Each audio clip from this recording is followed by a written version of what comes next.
everyone thinks, oh, well, it's just too late for me. I'm just not going to even try. That's the worst. Not trying is the worst thing that you could ever do. Not having the conversation, not seeing what tools you could use to make up for things that you didn't know. Some people are still working well into their 60s and 70s. I know the average retirement age right now, they moved up to 70. And that's why everything requirements to take money out of your 401ks with required minimum distributions, Social Security ages, all that has changed and moved back. Not only that is people are living longer. So we've got to be sure that with what money we have and put aside, that we're actually being really strategic and taking steps to make sure that we have enough money at the end of our life to support us, because no one else is doing that for us. We think the government is, but they're not. Right? You don't want to run out of money before you run out of life.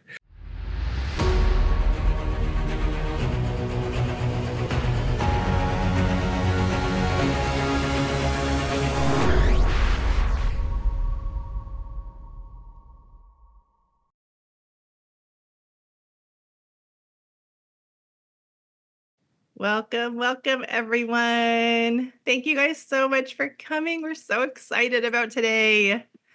It is going to change your life. It's changed my life so much, and I'm so excited to be here. All right, I'm going to let you guys take it from here.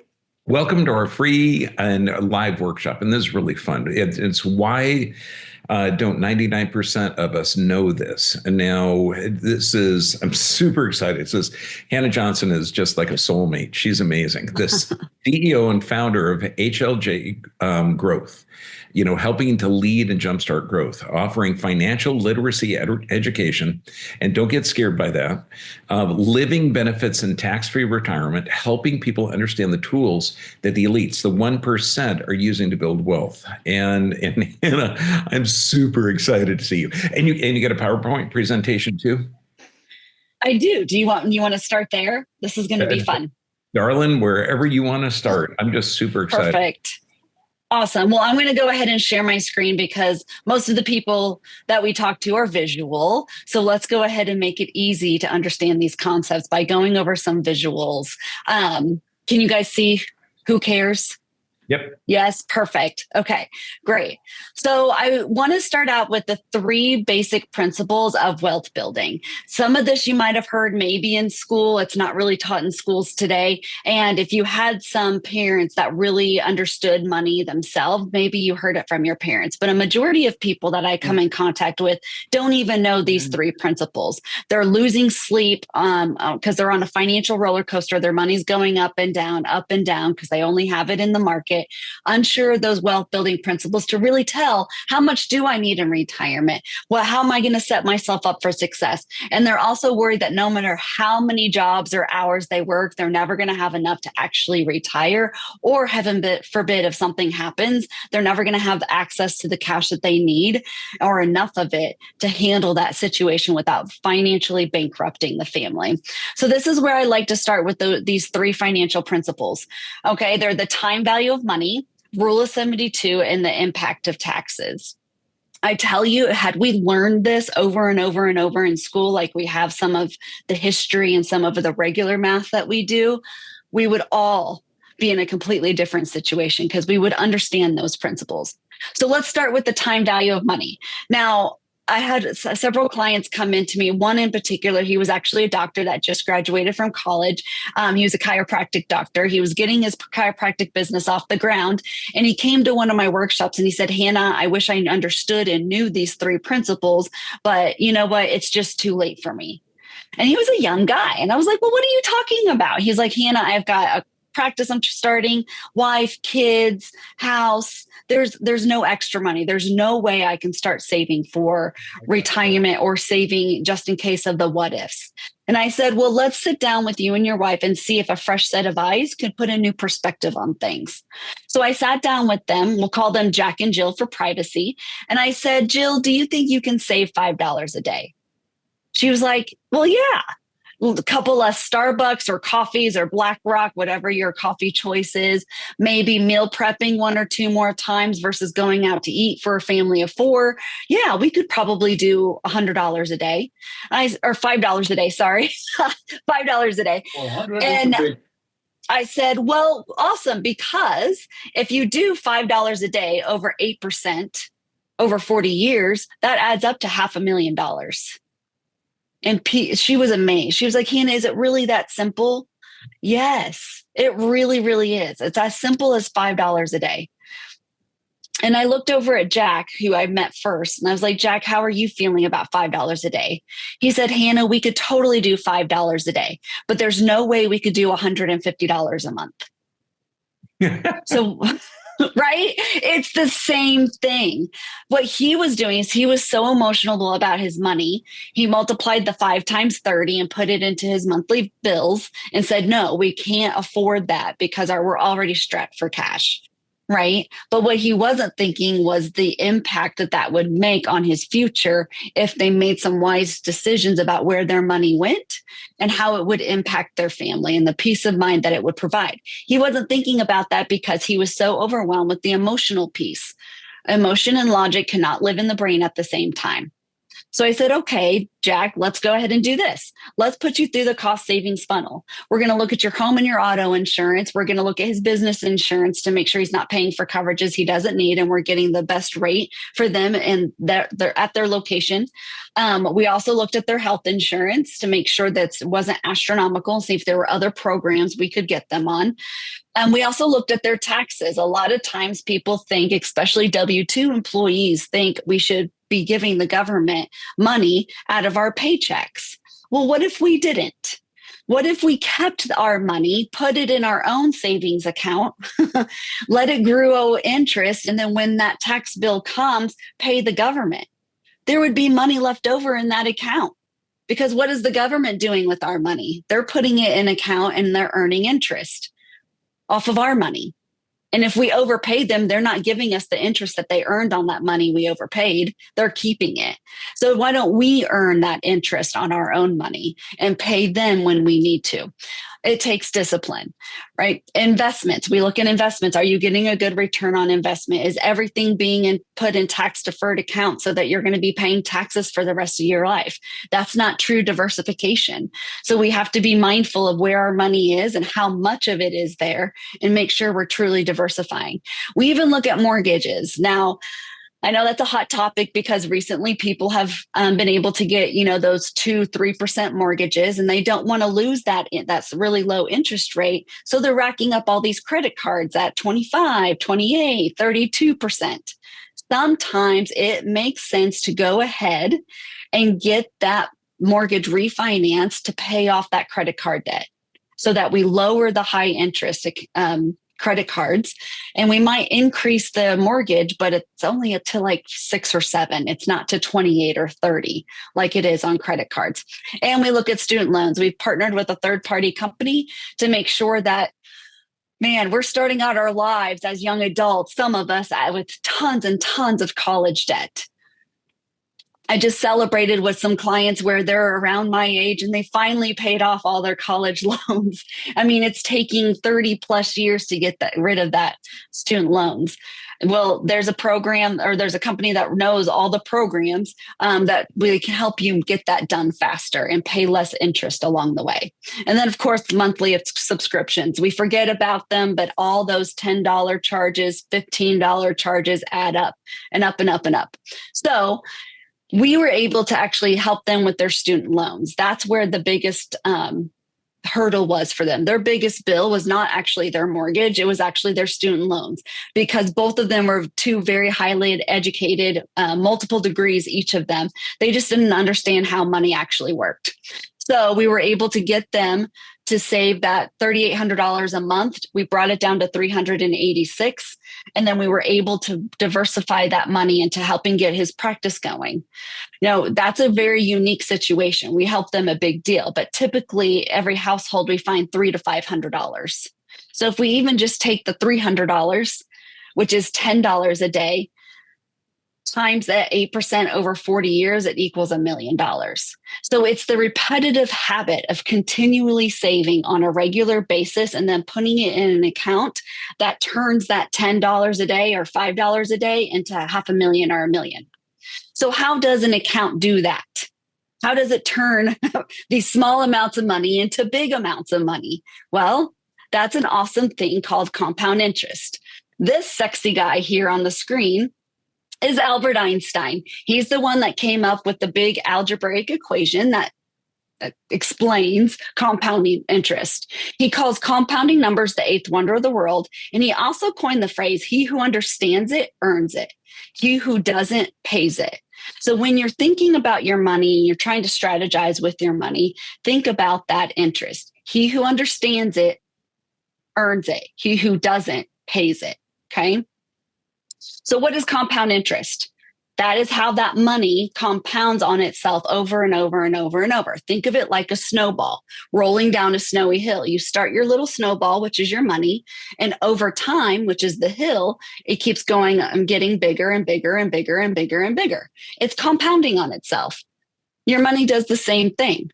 But those two ingredients, remember, are money and time. So if you're maybe in your later years, in your 50s and 60s, you might be thinking, oh, well, my hill is super short, so I guess I'm just screwed. You're not. There's some strategies that we can do to jumpstart that. But this speaks to really making sure that you start your snowball as big or small as you can. You start it going as early on in life as possible so that that same money has more times to compound on itself and become a bigger pile of cash for you in the event that you need it. So I know Einstein's big algebraic equation is super confusing, and I don't know about you guys. I barely passed algebra, right? That's not the kind of numbers I like. So what the mathematical minds of our world today, they actually summed up his big algebraic equation into one number.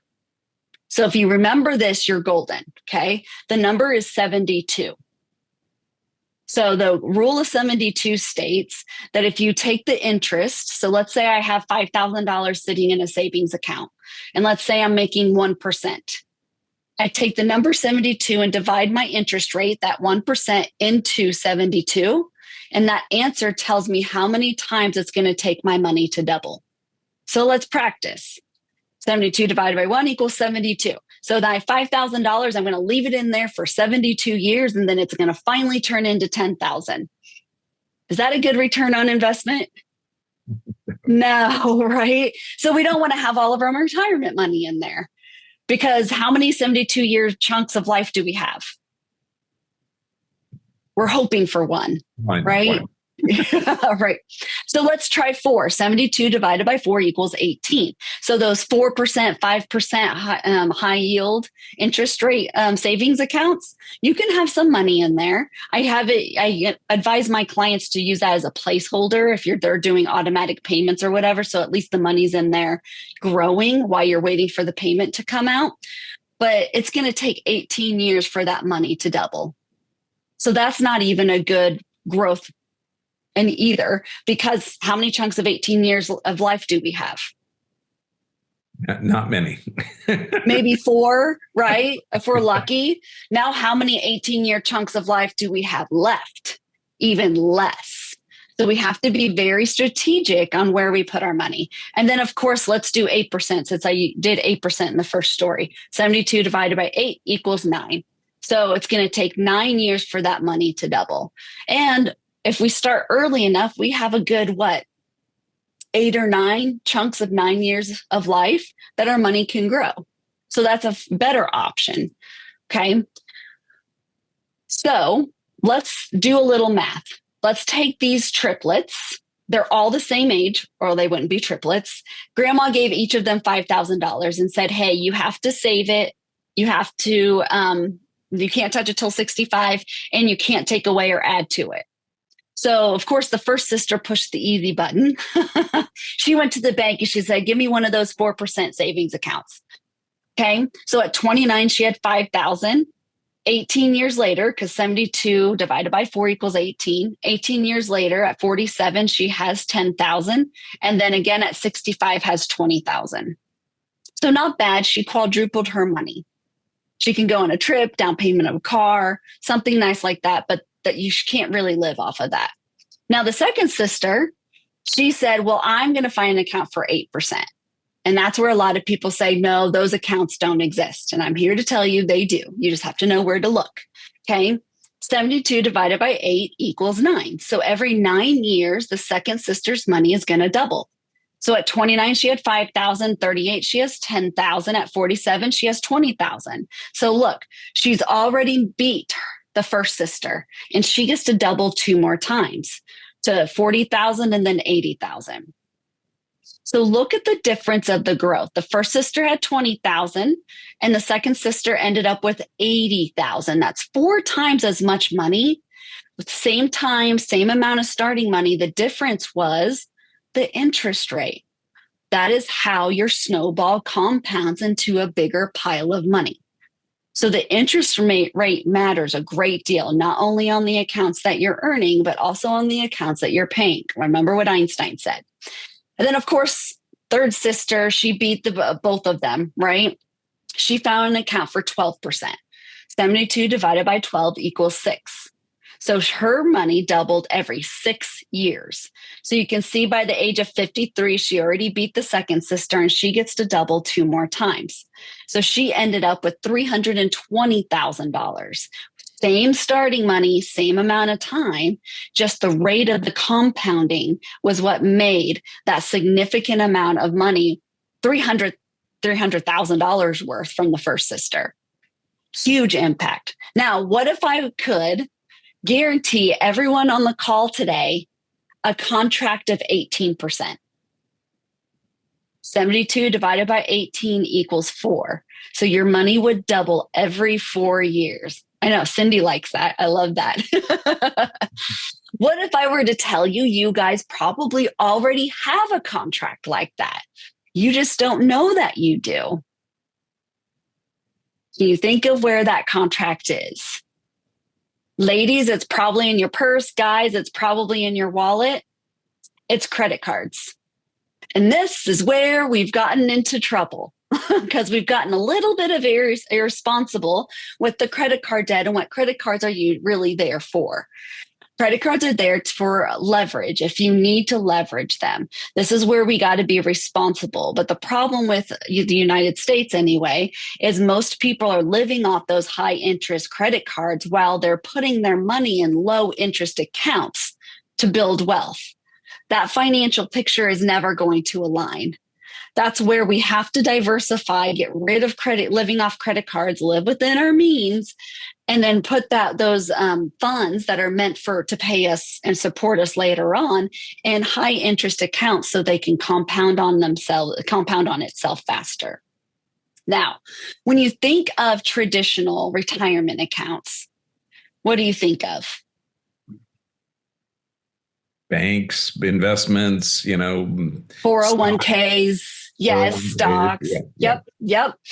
All of those, most of them anyway, once your money grows and you take all that money out, guess what you get to pay? Taxes. Yes, taxes. So let's go to that third principle that talks about taxes and the growth of our money. Okay. So this is a representation of a tax deferred account.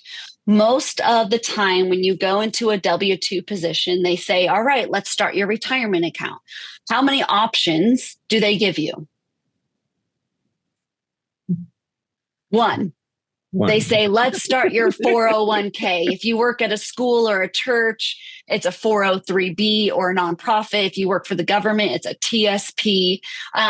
If you're an entrepreneur, you probably started an IRA or a solo 401k. It's all the same concept and they all work the same way. They are just called different things depending on where you're receiving the benefit from. So this is like a tax deferred account. So we have $1 and we're going to contribute that dollar and we're going to let it double every year for 20 years without paying any taxes. So the first year it doubles to 2, the second year it doubles to 4, the third year it doubles to 8, so on and so forth for 20 years. At the end, we're going to have $1,048,000. Cool. I wish we could really do that, right? It's really, really cool. So now are taxes going up or going down? Historically, right? Yeah, I know yeah. we have some people in the White House that are saying they're going to change that, but historically they go up. Okay. So traditionally, we're going to have to start paying taxes on that $1,048,000. Okay. That's how we're usually do it.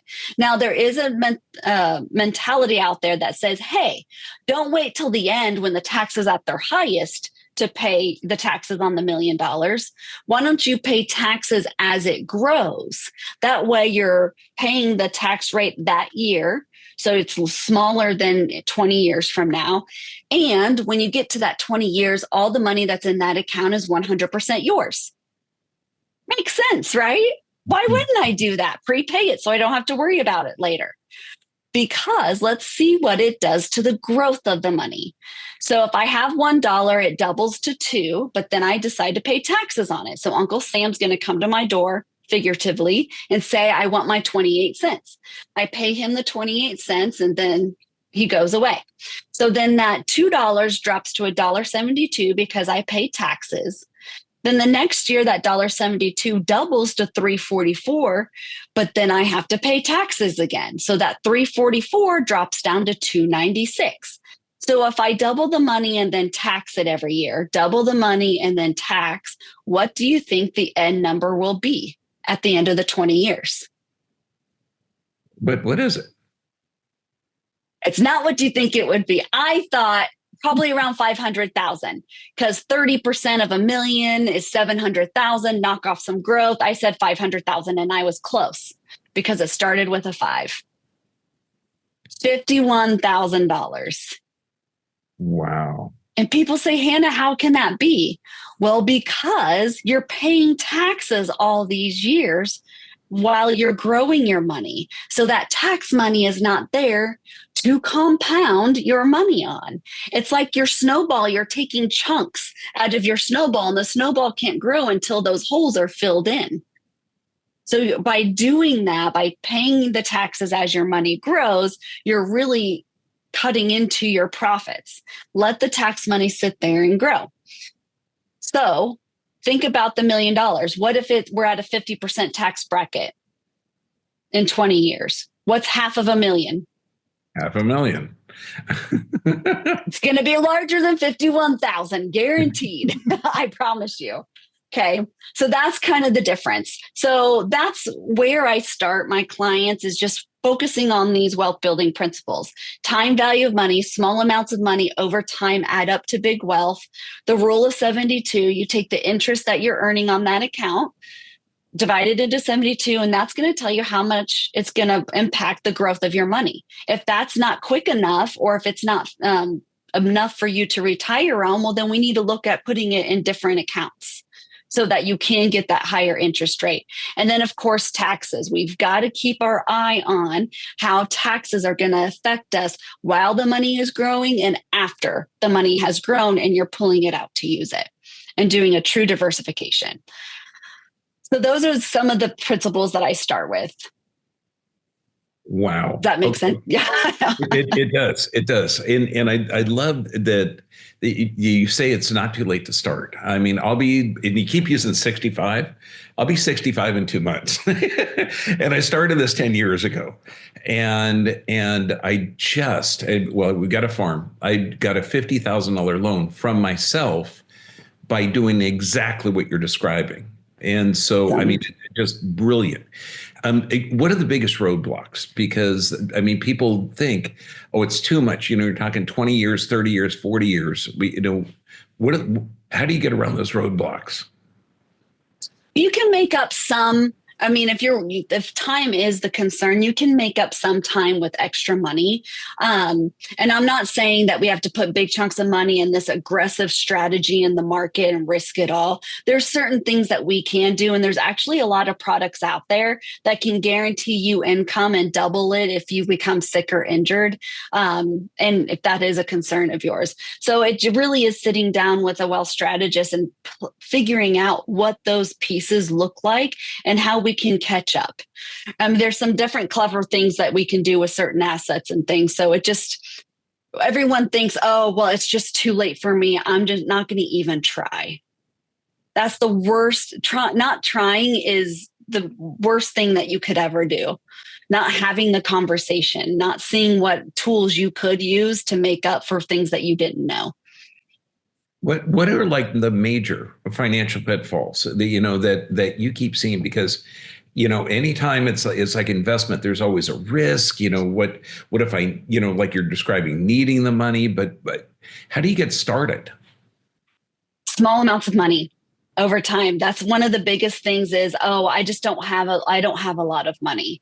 No, you have money. You're just maybe allocating it to you're so emotional about your money that you might not be thinking where you can cut. Does that make sense? Is that what you're asking? It's a mindset. It really is mindset. When you get someone else to look at your finances and see, okay, do we really need this? Do we really need this? Oh, I thought this was a good investment. It probably was at the time, but things have shifted. So let's shift our strategy to make sure we're getting the biggest growth for you. Now, why is it so crucial to have someone like you on their side to help them? Because, people are not taught this in school. They're not, unfortunately. And that's where I live off of those 3 principles, because we look at those all the time. So if we ever have a situation like when our new presidency just happened in the United States, some things shifted. So that's where I had to go through and tell all my clients, okay, we need to shift this. We need to shift that. We need to shift this. Set it and forget it is not in my vocabulary. It even tasted really nasty just saying it right now, because we don't set anything and forget it. That's your future money that's going to support you. So we're always looking every single year. And even when some major things happen in our world and our economy, we've got to look at that. Now, you've if you could share your story, because your personal money journey, how did you arrive here now? Because I know you didn't start like this. I did not. I did not. My parents were constantly fought over money, loud screaming. They finally divorced. Dad didn't help. Mom was working 2-3 jobs to support 4 kids, right? I had a scarcity mindset because that's the way I was raised. There was never enough money for anything. I never got new clothes because my older sister always got them, and I got her hand-me-downs because that's what we could afford. So it really took working on that. I got into the insurance industry as a property casualty agent, and that's where I saw a lot more opportunity and a lot more flexibility of how money can actually be used as a tool. So I was ingrained with the root of money's the root of all evil, and there's never enough. So if I would have kept those mentalities, I would have been broke my entire life. But then I saw there was other ways of thinking about money, using it as a tool and not being emotional about it. So let's use it as a tool and figure out how we can get everyone where they want to go. And that's what got me out of the property casualty world and into the financial world, because I saw that same mindset in a lot of my business owners and friends that I was working with. So then I was like, let's do something about that. So I dug in. I've read a lot of the books. I haven't read all of them. I'm still reading. I'm still learning. I'm never going to get to a point where I've arrived, but that's where I can constantly continue to learning and learn about the new products that aren't really talked about to see if they are beneficial for people and implementing those that line up with the 3 principles. Now, what break down those 3 principles? Because I'm the same thing. 4 kids, single mom. Dad wasn't contributing.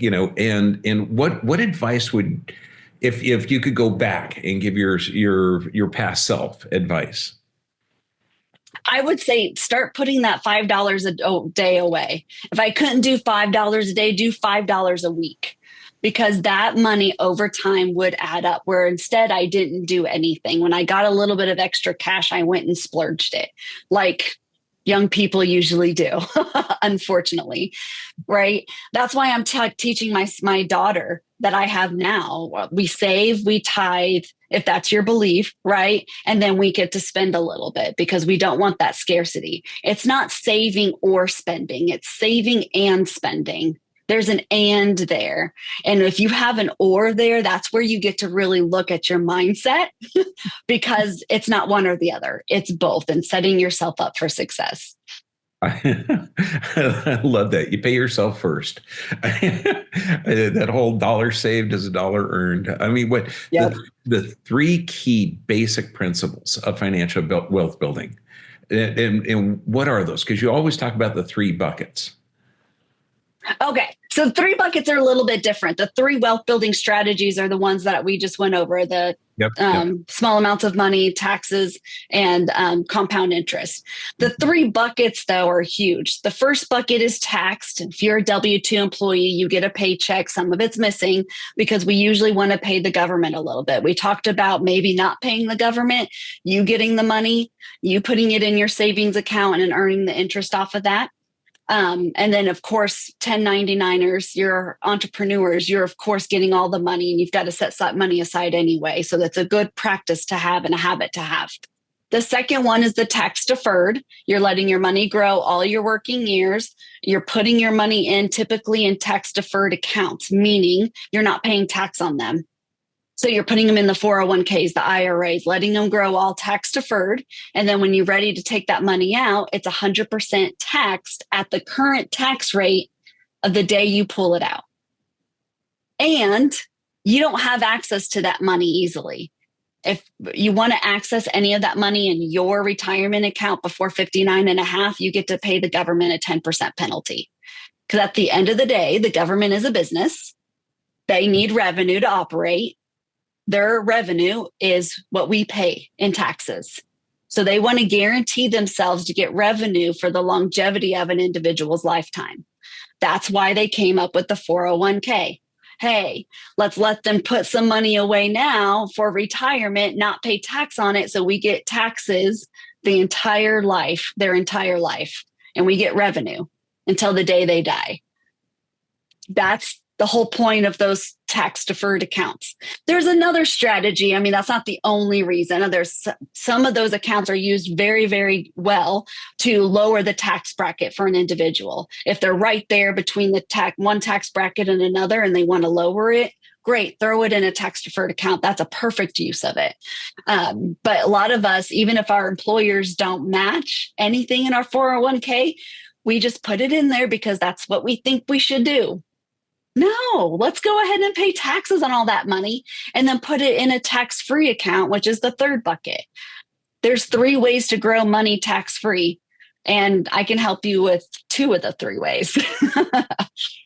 I like the whole tax-free thing. I don't like the government making money, particularly finding out how they've been spending it. I mean, out of the 12 months of the year, we're working 5 months for the government. And that's absolutely. That's crazy. So what I know, tax-free and zero risk options, that it seems too good to be true. And this is why it took me so gosh darn long to understand this. I waited 2 years before I started to get involved with it because I just didn't understand it. So how do people get started? I just talk with someone about it. There's 3 ways to grow money tax-free. One of them is municipal bonds. Go to your city or your state, donate to them. They'll give you a good 3 to 4 or 5% back. That's not even keeping up with inflation, but you're pretty much guaranteed to get that money back, and you get it, the growth, the interest tax-free. As long as you don't invest in a city in California or Illinois, some of those cities have gone bankrupt. So nobody got their money back. But as long as you're in a solid community, you might get your money back. So that's not the best option. The other one is a Roth. You know, Senator Roth looked at the 401k and said, hey, this is a great retirement plan and savings plan for the government. Why don't we actually make one for the people? And that's where the Roth IRA came. So we can put money already taxed. So post-tax money into a Roth, let it grow all your working years. And when you're ready to take it out, it's all tax-free. But it's the government. They don't want to allow us to grow too much money tax-free because, again, they need that revenue.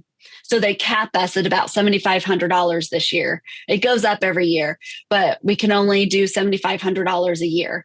And if you make too much, you're not even allowed to have one. So there's limitations and restrictions still. But the other one is one of my favorite because it's the most liquid, most flexible, and the government doesn't have any a lot of rules and regulations on it. And that's the tax-free indexed account. That's the key. Now, yep.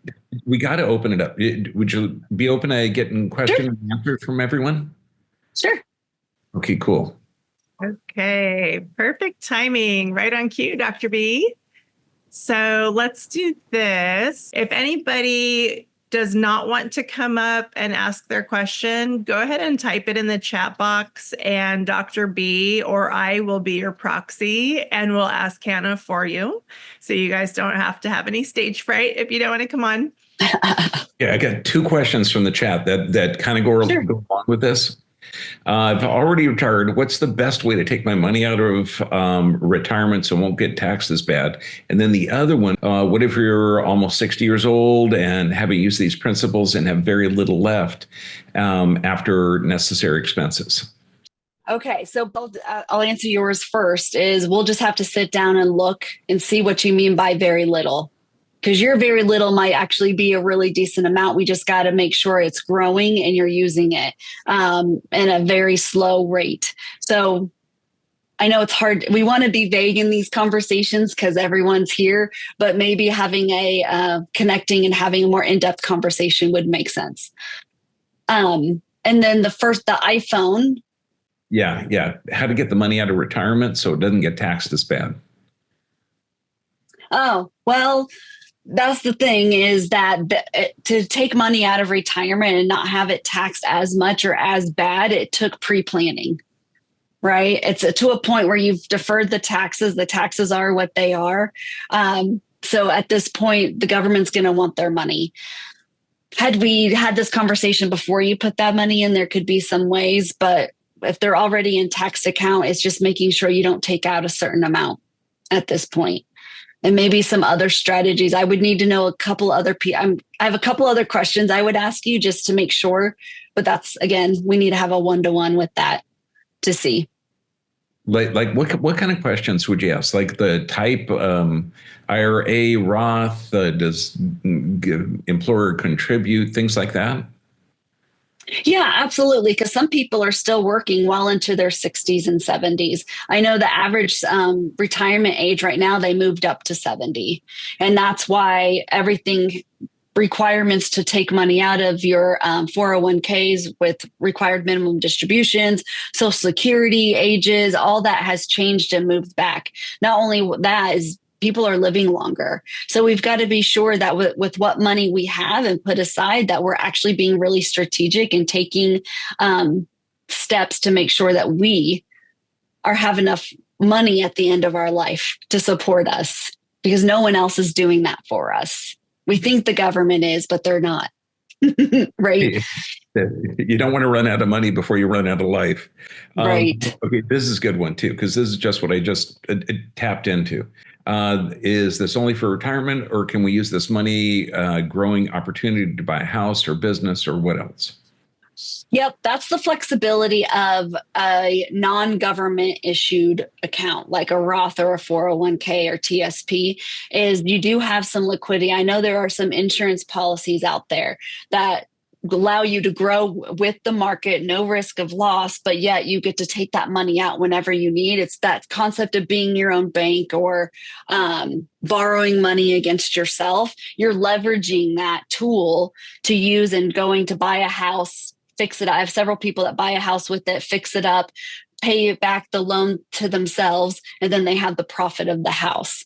There's also really, really good attorneys that can help you create trusts to make sure that those tax implications, as if you're dealing with real estate, you don't have those tax implications every single time you sell a property. So I work with attorneys a lot because how can we avoid tax as much as possible? Let's pay our taxes. We love the infrastructure of our community that we live in, but I just don't want to pay taxes for the rest of my life, right? Let's make it to where we don't have to worry about that, and be strategic with the rules that the IRS has put in place for us. And there's awesome loopholes. Hey, this is a really good one. What, Yeah. because I know nothing about crypto. What are your thoughts about cryptocurrencies? It's as volatile as the market. All right. There's different markets and indices that you can use, but it still goes up and it still goes down. Right. They think they can make some better predictions with it, but it still goes up and it still goes down. So using that as a wealth building tool, sure, we can definitely diversify your money into that, because some of them are still doing great, steady growth. Right. That's where it really takes, okay, with what the economy is today, is it worth putting it into crypto? Or we know the S&P 500 has grown a little bit recently. Would we get better gains by putting it in the market or in an indexed account to guarantee no loss? So depends on the unique situation. Crypto isn't for everybody. Yeah, it scares the heck out of me. It's like stocks. Yeah, I know how Wall Street was started. It's literally gambling. Yeah. Yep. This is interesting. If money's an asset management in crypto, are gains taxable? Yeah, they are, aren't they? Yes. Yeah. The losses aren't deductible.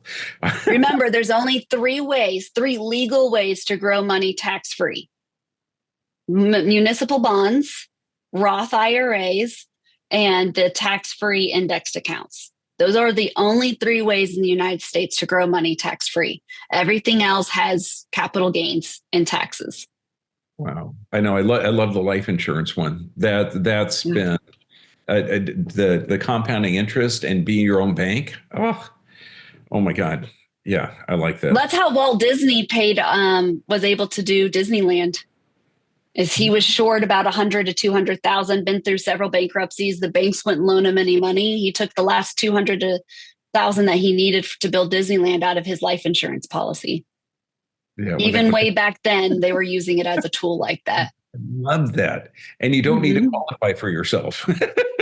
Right. If you pay yourself interest, great. You're just going to have more money in there, compounding. I love that. Yeah. Because I mean, your stocks go up and down all the time. And I'm never comfortable with that. I did crypto. My sweetheart went into that a little bit and went up and down all the time. Yeah, I like just the compounding interest being something simple, and it works. It does. Yeah, Einstein was right. Yeah. I have a couple questions for you, Hannah, mostly because these were the things that when you and I had first met, I was so completely financially illiterate, and I love how you storytell.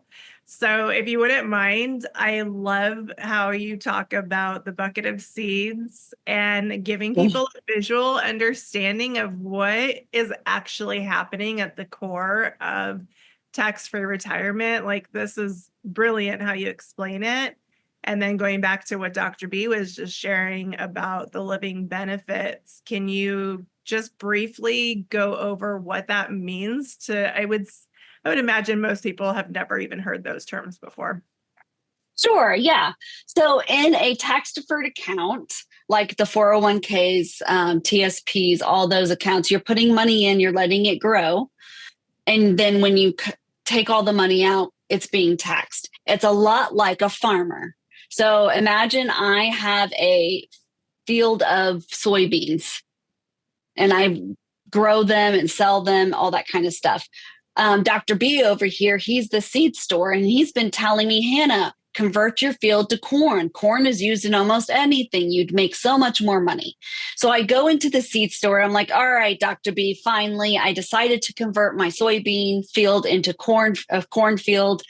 Give me some buckets of seed. And he's like, finally, it's about time you listen to me, Hannah. So he goes back to the back and he pulls out a 5-gallon bucket of seed. He said, Hannah, there's an awesome program the government's doing right now that says that you don't have to pay taxes on this bucket of seed. And I'm like, great, I'm a farmer. I'm struggling. I don't like paying taxes anyway. Cool. I won't pay taxes. I gave him the money for the bucket of seed and I start walking out the door and he says, Hannah, wait a second. Forgot to tell you that if you don't pay taxes on that bucket of seed today when you buy it, you have to pay taxes on the 6 semi truckloads of corn that bucket is going to produce. So do you want to pay taxes on the bucket or do you want to pay taxes on the 6 semi truckloads? The bucket, of course, because it's smaller, it's cheaper, right? I'm not waiting till it's way 100 times more than what it would be today. So that's really what the government is doing and what our employers are doing unknowingly when they say, hey, let's sign you up for your 401k. Ask what other options there are. If there aren't any other options and they're not matching you in your 401k, pay taxes on all your money and put it in accounts that grow tax-free. Why not? Mm-hmm. Like, be smart with your money. Just because someone says, okay, let's do it, here's your only option, doesn't mean you have to. And there's another one, the living benefits thing took me so long to understand. And I started when I was 55 and she said, do you recommend having or getting life insurance if you're 60 years old or older and you don't have any other assets? I'm going to say maybe on that one. I have several clients where it didn't make sense to them with all the other assets that they had. I have other clients that I have a husband that got life insurance on himself, even though he was closer to 70, because if something happened to him, he wanted to make sure his wife had enough money to support herself. So it really just depends on your unique situation and strategy and where you are at. Financially. So I can't say yes or no to that question. I need to know more information. But with the life insurance, if you are going to get some type of life insurance, make sure it has living benefits attached to it. There's about over 100 or 200 insurance companies in the United States that sell life insurance products. There's only about 15 of them that sell any life insurance products with living benefits on them. And there's only 6 that offer those living benefits for free. Mm-hmm. Okay. So there are 6 companies out there where you can get a whole slew of living benefits absolutely for free, so that if you die, your family or your beneficiary is going to get the life insurance piece. However, what if you don't die? What if you get a terminal diagnosis and it's going to take going and doing experimental treatment for you to save your life, or hopefully save your life? You need that big pile of cash now. Well, with living benefits, you can pull out up to 90% of whatever your death benefit is for you to use while you're alive to go get those experimental treatments done, hopefully prolonging your life, because we're all going to die eventually. That's a thing, right? Nobody's invincible. So that you can prolong your life with the family that you have. And then when you do pass away, there may or may not be some there left over, depending on what company you go with. The second trigger is critical: heart attack, stroke, cancer, blindness, renal failure, coma, paralysis. There's a whole long list of about 16 or 17 different things. You can access up to 75% of that death benefit to financially care for your family, or hire someone to keep your business going if you're a business owner while you're handling and fighting for your life.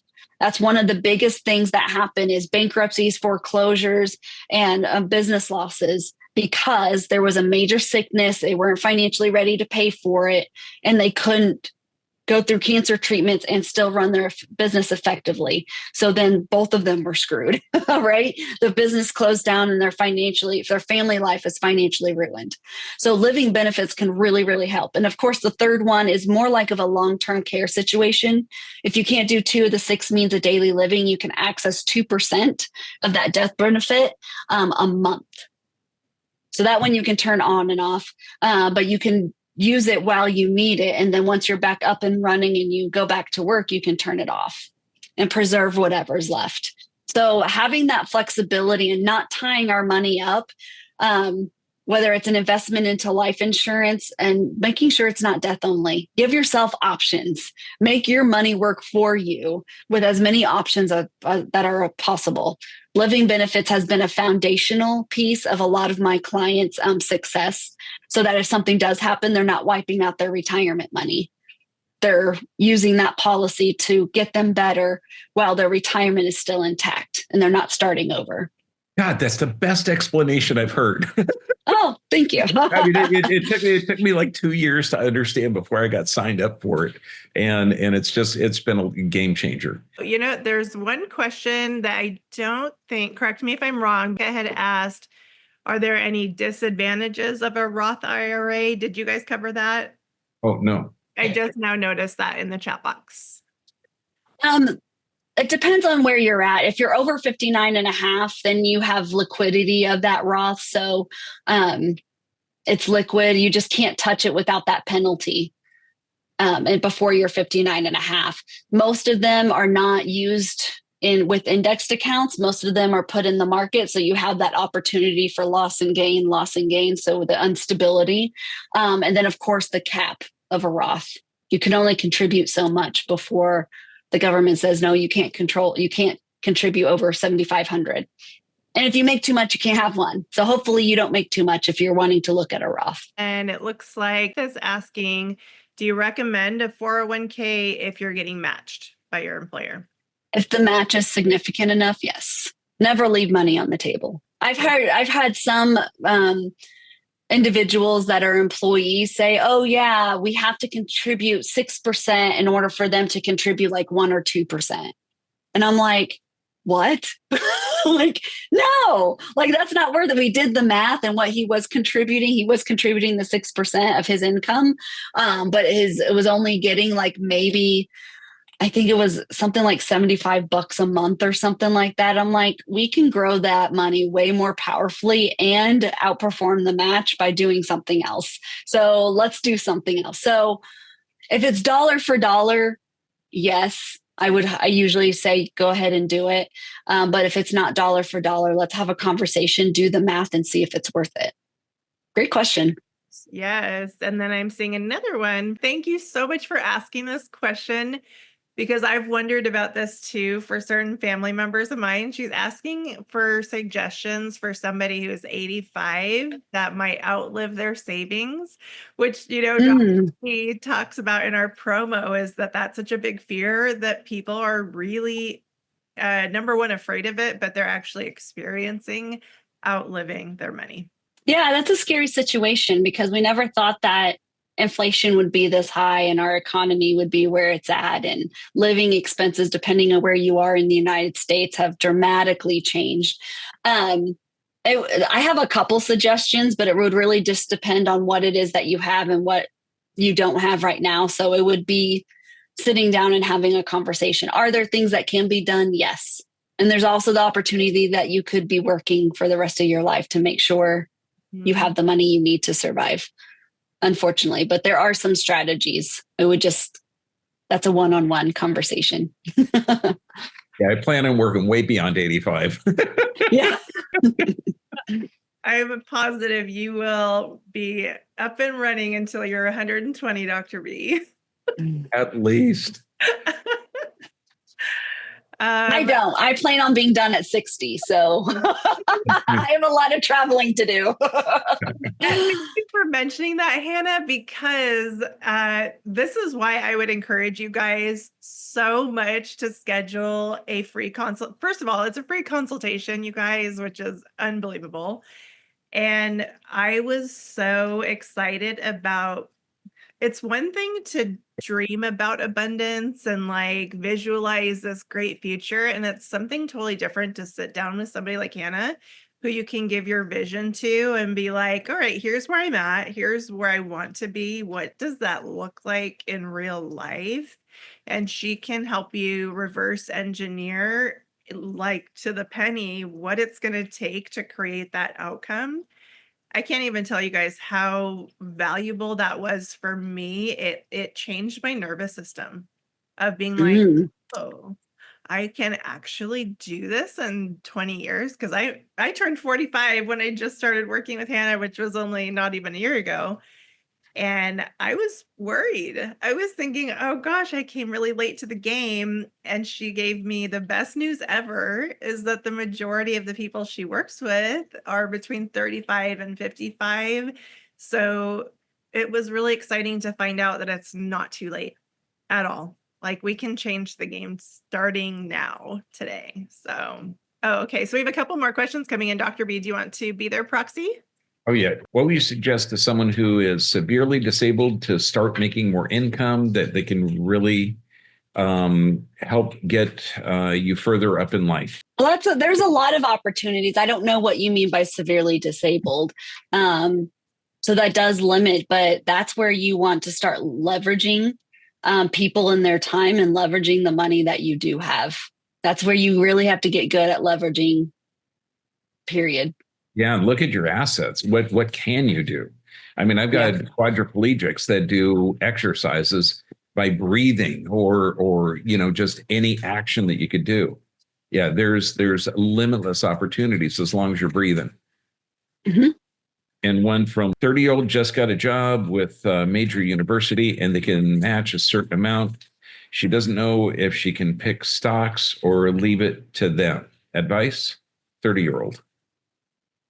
30-year-old, that's awesome. Good for her for starting that early. That's awesome. Yes, it's hard for 30-year-olds because they're just like, I don't know. That's where I would really find an advisor that usually there's an advisor attached to every single 401k and really get to know them and have them break down what the options are for her.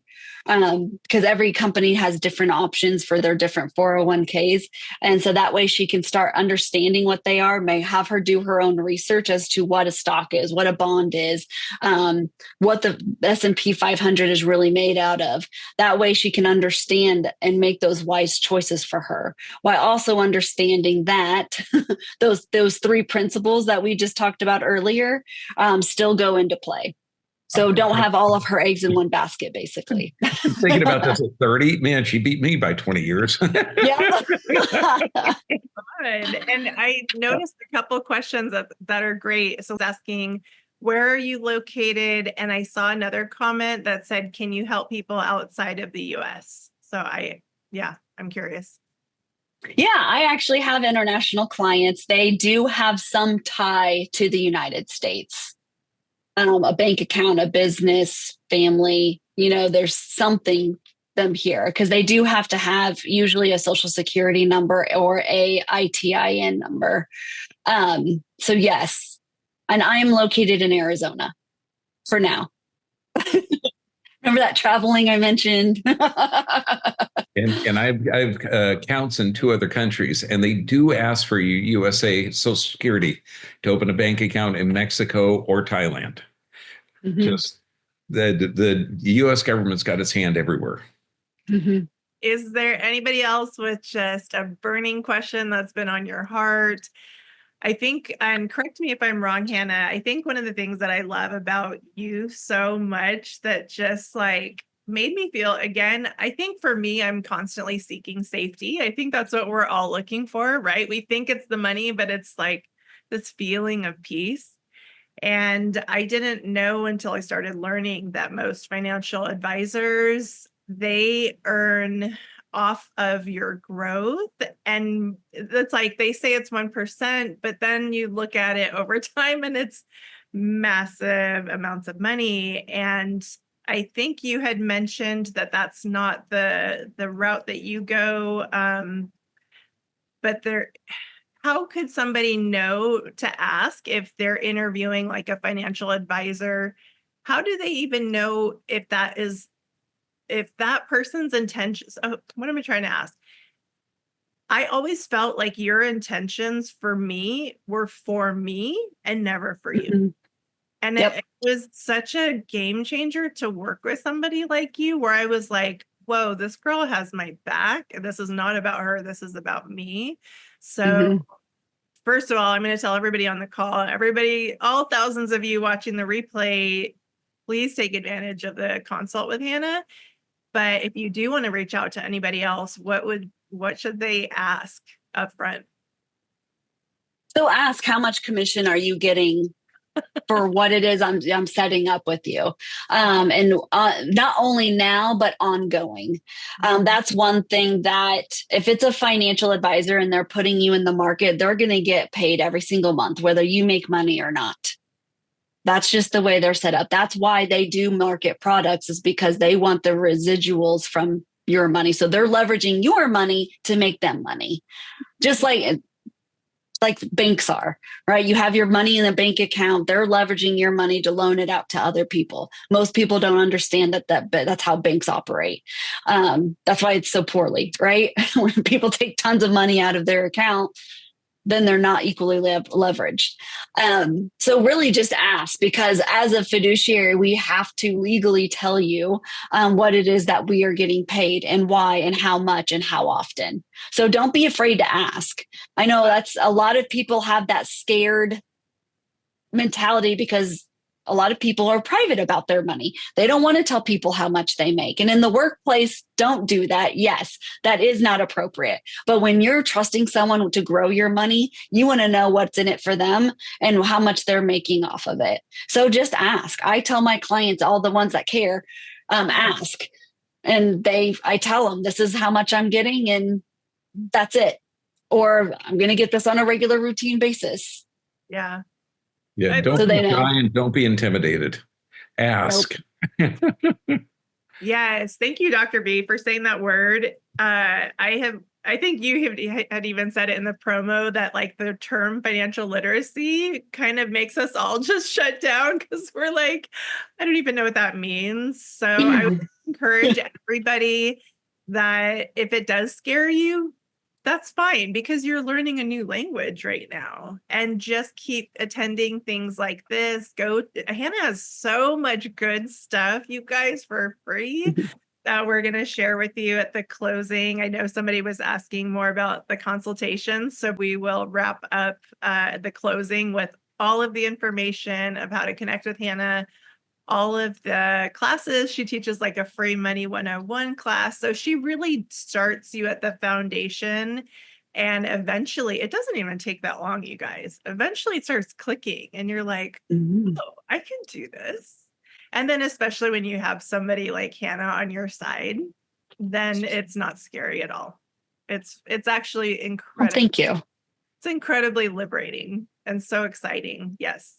Again, please, please, please take advantage of this free one-on-one call with Hannah.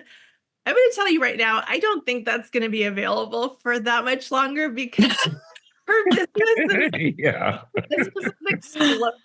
And I mean, it makes sense. Like what she is helping people with is a no-brainer. So if you do want to do this, I would say get on this opportunity ASAP. And by the way, going back to the generosity, if you guys do decide to schedule your one-on-one, mention Dr. Bergman's name and you'll get a gift card incentive just for booking your free session with Hannah. You guys, come on. Yeah, take actions. Don't take 2 years like I did to decide. I mean, it's Hannah breaks it down simple. Don't be intimidated. She's sweet, and thank you. Join the free trainings. And then Hannah, do you have any final closing thoughts? If you could just kind of run through all of the resources that you offer that people have access to, that would be really great. And then again, how to schedule the one-on-one session with you. Absolutely. My website is at hljgrowth.com, and there is a resources tab on there where you can see a lot of little different videos. Sometimes, especially when talking to the younger individuals, the videos make sense because they're really cute cartoon characters. And again, visually seeing it there. I also do have my workshops. They're Money 101 and Go Fund Yourself workshops, and really how to protect and grow your money at the same time. Remember, protect and grow, not or. you can do both. So I highly recommend coming to one or a couple of them. I have people that come on a regular basis to get refreshers because sometimes the conversations and the stories are a little different. And sometimes just hearing them differently in a different way, same information, makes it click a little bit better. So happy to answer any questions that you guys might have in a private sitting. You can schedule with me right on my website as well, on the where it's hljgrowth.com/meet. MEET. It'll be super simple. You'll just have to click a button. She makes it super easy. And then I do see one last question, if you don't mind covering this, Hannah, asking, what would you recommend watching for young people to start? Do you mean like education wise from Hannah or just in general? I was kind of wondering that too, like if you have any recommended educational books or anything like that that people can get started on their. Yeah, it depends on what you mean by young. I think teenagers is a perfect time to start actually teaching them about finances and what to expect. If you're talking about a 30-year-old, definitely have them attend the workshop. It'll be very easy to understand. I break it down very easily. Also reading books like The Retirement Miracle and Tax-Free Retirement, and there's Money Master the Game by Tony Robbins. That was a really good one, especially if you want some of your portfolio to be in the market. That's a really good one. The last one that just came out not too long ago is the Guru Gap. That's a phenomenal one. Ooh. Yeah, where all these gurus are kind of leading you astray, where the gaps really are. So I don't know. I would highly recommend, if any of you believe in the financial piece, you might want to also read that book.